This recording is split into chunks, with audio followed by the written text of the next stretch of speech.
ಮುಕುಂದೂರು ಸ್ವಾಮಿಗಳ ಕಥೆಗಳು ಹಲವಾರು ಅನುಭಾವಿಗಳಿಂದ ಆಗೊಂದು ಈಗೊಂದು ಕೇಳಿಸಿಗುತ್ತಿರುತ್ತದೆ.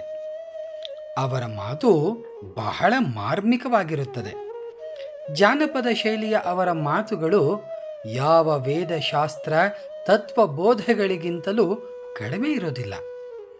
ಯಾರನ್ನು ಯಾರ ಅಭಿಪ್ರಾಯವನ್ನು ವಿರೋಧಿಸದೆ ಅರಿವು ಮೂಡಿಸ್ತಾ ಇದ್ದಿದ್ದು ಅವರ ಒಂದು ಅಸಾಧಾರಣ ದಿವ್ಯ ಶಕ್ತಿ ಎಂದೇ ಹೇಳಬೇಕು. ದೇವಸ್ಥಾನ ಕಟ್ಟಿಸಬೇಕು ಅನ್ನುವ ಸಾತ್ವಿಕ ಸಂಕಲ್ಪದಿಂದ ಬಂದಂಥವರಿಗೆ ಅವರ ತತ್ವಬೋಧೆಗೆ ರಸದೌತಣ.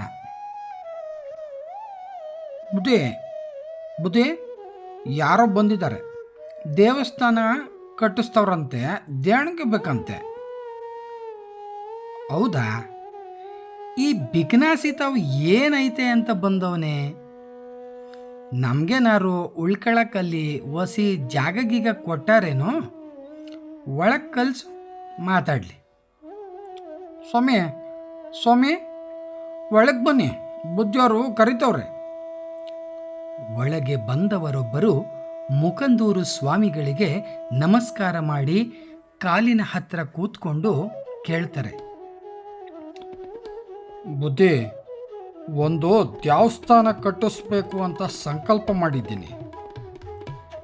ಭಾಳ ಸಂತೋಷ. ಯಾವ ದೇವಸ್ಥಾನ? ಗೊತ್ತಿಲ್ಲ ಬುದ್ಧಿ, ನೀವೇ ಹೇಳಿ.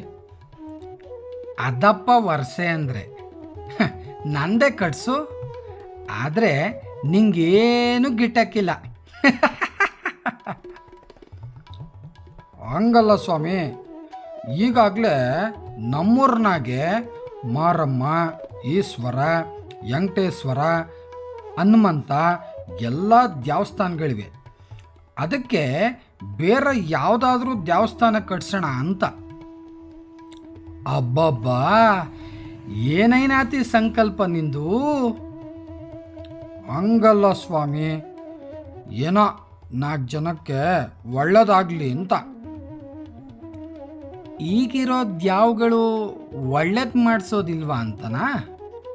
ಅಥವಾ ಅವರೇನಾದ್ರೂ ಪಕ್ಷಪಾತ ಮಾಡ್ತವ್ರ? ಅಥವಾ ದೇಣಿಗೆ ಕೊಟ್ಟವ್ರಿಗೆ ಮಾತ್ರ ವಿಚಾರಿಸ್ಕೋತವ್ರೆ ಹಂಗ? ಆ ಯಪ್ಪನ್ ಲೀಲೆ ಬಲ್ ವಿಶೇಷ. ಈಗ ನೋಡು, ಸುಮ್ ಕುಂತಿರೋ ನಿಂಗೆ ಏನೋ ತಗದೆ ಹಚ್ಚವನೆ. ಸ್ವಾಮಿ, ಎಲ್ರಿಗೂ ಎಲ್ಲ ಜಾಗಕ್ಕೂ ಹೋಗೋಕ್ಕಾಗಕ್ಕಿಲ್ವಲ್ಲ, ಹಂಗಾಗಿ. ನಿನ್ನ ಸಂಕಲ್ಪ ಒಳ್ಳೆಯದೇ ಐತೆ, ಆದರೆ ಸಾರ್ಥಕವಾಗಬೇಕು ನೋಡು. ಮತ್ತೆ ಎಲ್ಲರೂ ಎಲ್ಲ ಜಾಗಕ್ಕೂ ಹೋಗೋಕ್ಕಾಗಕ್ಕಿಲ್ಲ ಅನ್ನೋದು ನಿನ್ನ ವಿಷಯ ಅಲ್ಲ. ಅವ್ರವ್ರಿಗೆ ಹೆಂಗೆ ಬೇಕೋ ಹಂಗಂಗೆ ಹೋಗ್ತಿರ್ತಾರೆ. ನೀನು ಅವರನ್ನು ಹಿಡ್ಕೊಂಡು ಬಂದು ನೀನು ಕಟ್ಸೋ ದೇವಸ್ಥಾನದಲ್ಲಿ ಕೂರ್ಸೋಕ್ಕಾಗ್ತದ? ದೇವಸ್ಥಾನ ಕಟ್ಸುವಂತೆ ಅದಕ್ಕೂ ಮುಂಚೆ ಯಾವ್ದ್ಯಾವ್ರು ಜಾಗ ಎಲ್ಲೈತೆ ಅನ್ನೋದು ನೋಡಬೇಕಲ್ವಾ? ಸ್ವಾಮಿ, 1 ಎಕರೆ ಜಾಗ ನಂದೇ ಐತೆ, ಆದರೆ ದೇವಸ್ಥಾನ ಕಟ್ಸೋಷ್ಟು ಹಣ ನನ್ನ ಹತ್ರ ಇಲ್ಲ. ಅದಕ್ಕೆ ನಿಮ್ಮ ಕಡೆ ಬಂದೀವ್ನಿ. ನೋಡ್ತಮ್ಮ, ನನಗೂ ಲಕ್ಷ್ಮೀ ದೇವ್ರಿಗೂ ಬರೋಕ್ಕಿಲ್ಲ. ಸರಸ್ವತಿನೋ ನಾಲ್ಗೆ ಮೇಲೆ ಅಡ್ಡದಿಡ್ಡಿ ಓಡಾಡ್ತಾವಳೆ. ನನಗೆ ದುಡ್ಮೆನೇ ಇಲ್ಲ. ಮಾತಿನ ಬಂಡವಾಳವು ಅಷ್ಟಕ್ಕಷ್ಟೆ. ನಿಂಗೆ ಸಹಾಯ ಮಾಡಿಸೋಷ್ಟು ಸಾಹುಕಾರ ನಾನಲ್ಲ. ನಾನು ಹೇಳ್ದೆ ಅಂತ ದುಡ್ಡು ಕೊಟ್ಟೋರು ಯಾರೂ ನಂಗೆ ತಿಳಿದಿಲ್ಲ. ಕೊಡೋರು ಕೊಟ್ಟರು, ಬಿಡೋರು ಬಿಟ್ಟರು.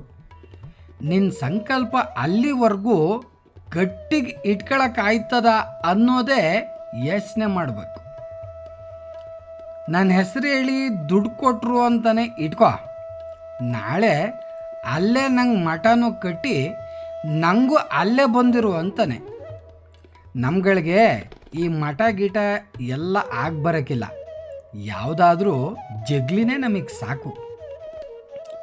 ಹಂಗಿರೆ ಏನು ಮಾಡಲಿ, ನೀವೇ ಪರಿಹಾರ ಹೇಳಿ. ನೋಡ್ತಮ್ಮ, ನಿನ್ನ ಸಂಕಲ್ಪ ದೇವಸ್ಥಾನಕ್ಕೆ ಹೋಗೋರಿಗೆ ಒಳ್ಳೆಯದಾಗಲಿ ಅಂತಿರೋದನ್ನ ಸ್ವಲ್ಪ ಬದಲಾಯಿಸ್ಕೊ. ನೀನು 1 ಎಕರೆ ಭೂಮಿಲಿ ಏನೇನು ಬೆಳೆದಿದೆಯೋ ಅದನ್ನೇ ಯಾವುದಾದ್ರೂ ದೇವಸ್ಥಾನಕ್ಕೋ ಬಡಬಗ್ರಿಗೋ ದಾನ ಮಾಡು. ನಿನ್ನ ಒಳಗಿರೋನೇ ಎಲ್ಲರೊಳಗೂ ಅವನೇ. ಅವನ ಸಂತೋಷ ಪಡಿಸೋಕ್ಕೆ ಬೇಕಾದಷ್ಟು ದಾರಿಗಳವೆ.